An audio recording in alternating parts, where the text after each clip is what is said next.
Hello दोस्तों, स्वागत है आप सभी का मेरे इस बदलती दुनिया के ब्लॉग में। और आज मैं बातें करने वाला हूँ toxic world, toxic blog, toxic friend. ये सारे एक्चुअली में इस रियल दुनिया में नहीं यार होते हैं। ये मैं जो भी बातें कहीं ना कहीं बोलूँगा ना, ये सारे और ये टॉक्सिक फैमिली भी होते हैं, टॉक्सिक पेरेंट्स भी होते हैं। जहाँ कभी ना कभी आपको इस लाइफ में ना कभी न कभी उस फेज को देखने को मिलेगा कि आपको ऐसा फील हो कि ये टॉक्सिक बनते हुए जा रहे हैं। क्योंकि कोई भी आपका फ्रेंड, आपका फैमिली, आपका दोस्त या आपके आसपास रह रहे लोग हमेशा से टॉक्सिक नहीं होते हैं। वो एक समय होता है, एक फेज होता है जिस टाइम आपको वो सच में आपको ना एक टॉक्सिक जैसे लगते हैं। तो चलिए इस टॉक्सिक वर्ल्ड से को पहचाने कैसे और कैसे इस वर्ल्ड से बाहर निकले, तो उस पे ना मैं ये बातें करने वाला हूँ। तो चलिए स्टार्ट करते हैं। देखिए, कभी कभी ना हमको ये फील होता है, आप लोगों को कभी ना कभी ये लगेगा कि ये दुनिया कितनी जहरीली हो गई है। यहाँ मुस्कुराने वाले चेहरे के पीछे गहरी कहीं न कहीं साजिश छुपी होती है। हर लोग कहीं न कहीं आपको ना जो मुस्कुरा रहे होते हैं ना, आपको मुस्कुराते हुए सामने आते हैं, आपसे बातें करते हैं ना, जब वो कभी-कभी ना इतने वो टॉक्सिक होते हैं ना, उनके माइंड में कहीं न कहीं आपको लेकर के ये चीज़ें होती है कि इसे किसी तरह से यूज़ करना है। और ये ज़्यादातर आपको ना कॉर्पोरेट सेक्टर में होते हैं, और ज़्यादातर आप किसी के यहाँ काम करते हो ना, तो वहाँ पे दिखेगा जब आपसे प्यार से काम निकलवाना रहेगा, है ना? तो वो आपसे बहुत ही प्यार से बातें करेंगे, बहुत ही प्यार से, बच्चा, बाबू करके। कॉर्पोरेट सेक्टर में जाते हैं तो आपका नाम लेकर के, क्योंकि कॉर्पोरेट सेक्टर का जो लैंग्वेज होता है ना, वो थोड़ा प्रोफेशनल होता है। तो वहाँ पे ये किया जाता है ना कि आपको नाम, देखिए जेनुइनली जो होता है ना, साइकोलॉजी में ये चीज़ें होती हैं कि यदि कोई आपको नाम से पुकार करके और आपसे कुछ कहना, तो आपको बहुत ही अच्छा फ़ील होता है और आप कभी भी उसकी बातों को नहीं मना कर पाइएगा। तो ये थोड़ा बहुत ना ट्रिकी माइंड जो है ना, वो लोग यूज़ करते हैं कॉर्पोरेट सेक्टर में। तो ये चीज़ें होती है दोस्तों। तो आपको बस पहचानना है कि कहाँ पे आपको ना यूज़ किया जा रहा है इस टॉक्सिक लोगों के ज़रिए। आप जब भी सच्चे होते हैं ना, देखना आप जब सच्चे होते हैं ना, और सच्चे इंसान हमेशा यार, हमेशा उन सच्चे इंसान को ना लोग मूर्ख समझते हैं।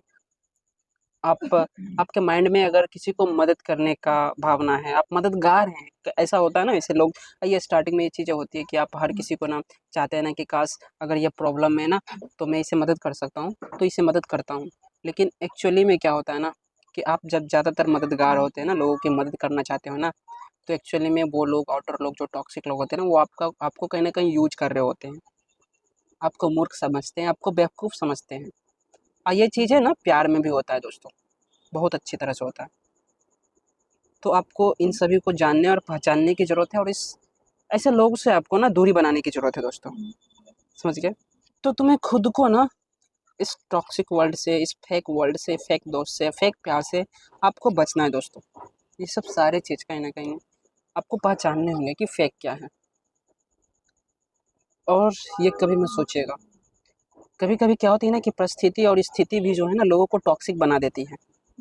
तो आपको ये सारी चीज़ें ना आपको देखना, इसीलिए मैं कहता हूँ यार कि दृष्टा बनो, दृष्टा। ना तो आप किसी धर्म के जाल में फँसो, और ना ही तो कोई बड़े लोग या फैमिली, जो अक्सर होते हैं ना कि हमारे फैमिली या बड़े लोग जो होते हैं ना, वो अक्सर हमें कोई ना कोई नियम बता देते हैं कि ये लाइन सही है। आप जब दूसरों को मदद करते हैं तो आपको अच्छा फल मिलता है, आपके अच्छे कर्मों का अच्छा फल मिलता है। ये चीज़ें होती है, लेकिन इस दुनिया को देखो यार, कितने ऐसे लोग हैं जो अच्छे कर्म करते हैं और फिर भी वो गरीब होते हैं, फिर भी वो कहीं न कहीं पछता रहे होते हैं, कहीं न कहीं ठोकरें खा रहे होते हैं, क्योंकि लोगों ने जो है ना उन्हें चूस लिया है यार। ये रियलिटी है। भले ही मैं भी गीता पढ़ा हूँ, मैंने भी सारे पढ़े हैं, लेकिन एक्चुअली में जब मैं गीता के बारे में और भी मैं बताऊँगा कि क्या चीज़ें हैं जो आपको कहीं न कहीं ना इस धर्म के जाल में फँसा कर के ना आपसे कुछ और किया जा रहा है। आपको धर्म एक्चुअली में पता है क्या है? धर्म एक्चुअली में है ह्यूज पॉपुलेशन, यानी नंबर ऑफ पीपल को ना कंट्रोल करने का एक तरीका है। धर्म हो गया, फिर कोई रूल्स हो गया, रेगुलेशन हो गया। कंपनी कॉर्पोरेट सेक्टर वाले क्या बनाते हैं? अपना रूल बनाते हैं, अपना नियम बनाते हैं कि ये नियम, जब भी आप कुछ अलग करना चाहो तो कहेंगे ये नियमों के खिलाफ है।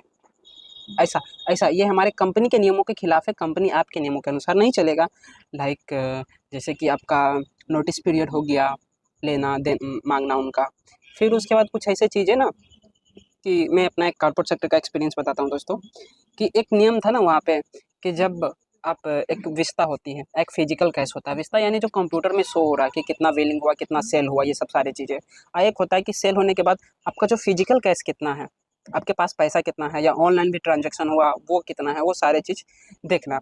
तो उसमें एक ये चीज़ था ना दोस्तों कि जब विस्ता का कैश ज़्यादा हो, यानी कि सिस्टम में दिखा रहा है ना कि हम छोटा अमाउंट रखते हैं, मान लीजिए कि विस्ता में दिखा रहा है ना 1000 रुपये कि 1000 रुपये का टोटल सेल हुआ है, ओके।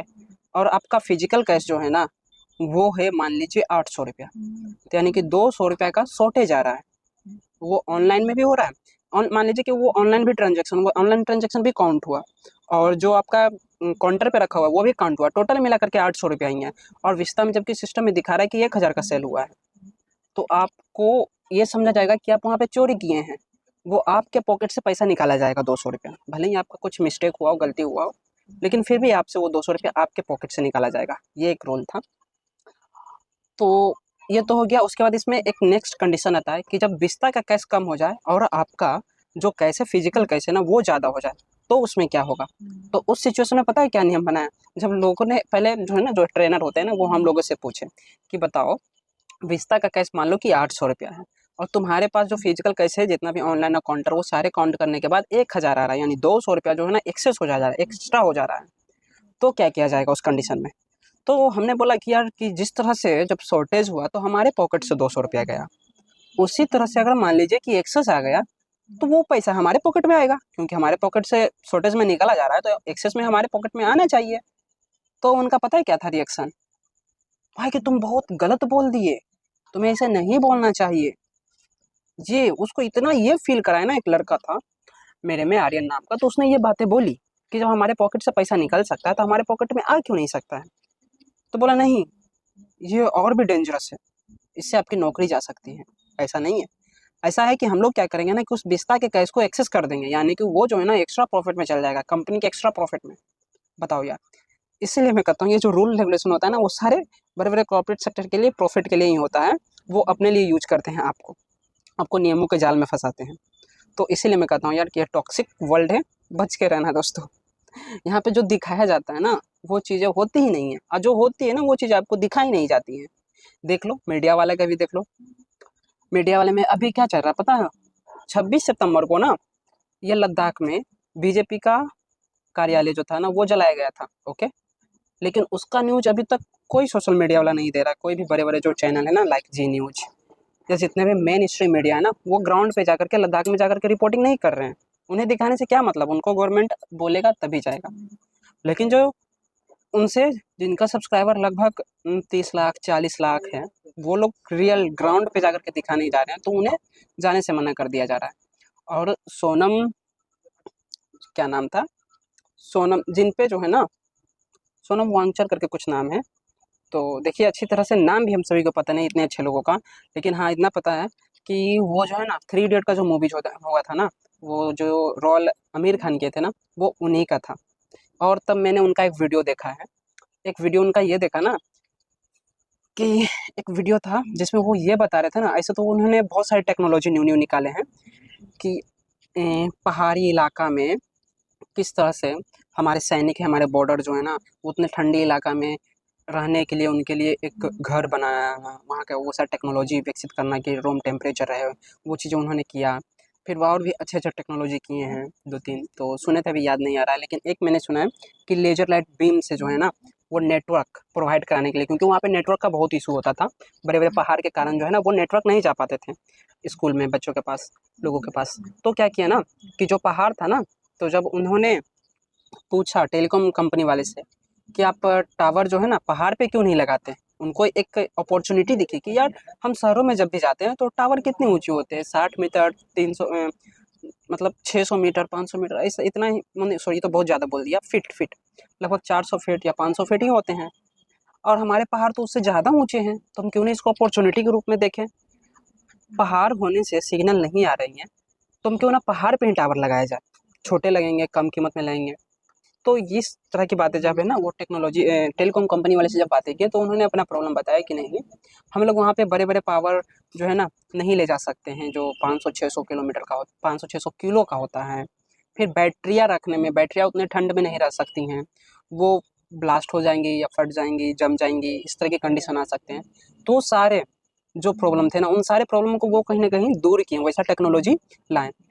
और फिर बोले कि अब अगर ये दोनों भी प्रॉब्लम हो गया कि चलो बैटरी के लिए भी उन्होंने एक सेपरेट जो है ना एक बॉक्स बना दिया जिसमें रखा जा सकता था। और पावर जो उतने बड़े बड़े थे, जब ज़्यादा किलो के थे ना, तो उसको भी उन्होंने कम किया, क्योंकि हमको उतना ऊपर ले जाने में उतना थी कि हम सोलर से पैनल से यूज कर लेते हैं। तो उन्होंने वो टेक्नोलॉजी लगा दिया। और देखिए कि कैसे टेलीकॉम कंपनी वाले के हर प्रॉब्लम को ना उन्होंने ईजिली सॉल्व कर दिया। और एक बात रह गई कि हमारे जो टेक्निकल इंजीनियर है, टेलीकॉम कंपनी वाले का कहना था कि हमारे जो टेक्निकल इंजीनियर है ना, वो लोग वहाँ पे कैसे रह सकते हैं, उनका मेंटेनेंस ज़्यादा लगेगा। तो इस तरह की बात है। तो उन्होंने कहा कि ठीक है, अगर वो लोग नहीं जा सकते तो जो हमारे लद्दाख के ही लोग हैं ना, जो पहाड़ों पे जो बकरियाँ इतनी स्पीड से चलाते हैं ना कि कोई जीत नहीं सकता, तो हम क्यों ना उन्हें ट्रेन कर दें और उन्हें ट्रेन करके ये चीज़ें कर सकते हैं। तो लेजर लाइट बीम के जरिए जो है ना उन्होंने ये अपॉर्चुनिटी निकाली। तो मैंने देखा यार वाकई में जो उनका माइंड है ना काफ़ी बेहतर है, काफ़ी बेहतर है। तो वैसे लोगों को आज देशद्रोह बोला जा रहा है, उनको जेल में डाला जा रहा है। और वो न्यूज़ नहीं चलाया जा रहा है, बस एक दिन ही न्यूज़ चली थी, बस उसके बाद वो न्यूज़ बंद हो गई। उसके बाद सारे रिपोर्टर को आना जाना बंद, वहाँ पे इमरजेंसी लगा हुआ है। तो देखिए वो चीज़ जो रियल है वो चीज़ आपको नहीं दिखाई जा रही है। और जो चीज़ें रियल नहीं है, जो चीज़ें आपको बस आपको एक कि चलो 10,000 रुपया बांटा जा रहा है नीतीश के जरिए, तो कभी कुछ तो कभी कुछ, तो लोग आपस में लड़ रहे हैं कि उन्होंने मेरी माँ की गाली बक दी, उन्होंने ये कर दिया। इस तरह की चीज़ें आपको दिखाई जाती है और आपको बस बहकाया जाता है, रियल चीज़ से आपको अवगत करा ही नहीं जाता है। तो इसलिए मैं कहता हूँ यार दृष्टा बनो और इस टॉक्सिक वर्ल्ड से निकलो और खुद के लिए जो खुद को पहचानो, ये सबसे बड़ी बात है। ओके, तो चलिए मिलते हैं नेक्स्ट वीडियो में। वीडियो काफ़ी लंबी हो गई और ये देख सकते हैं पूरी तरह से तारों का जाल है मेरे पास। तो देखिए क्या क्या है मेरे पास। तो चलिए मिलते हैं नेक्स्ट वीडियो में दोस्तों।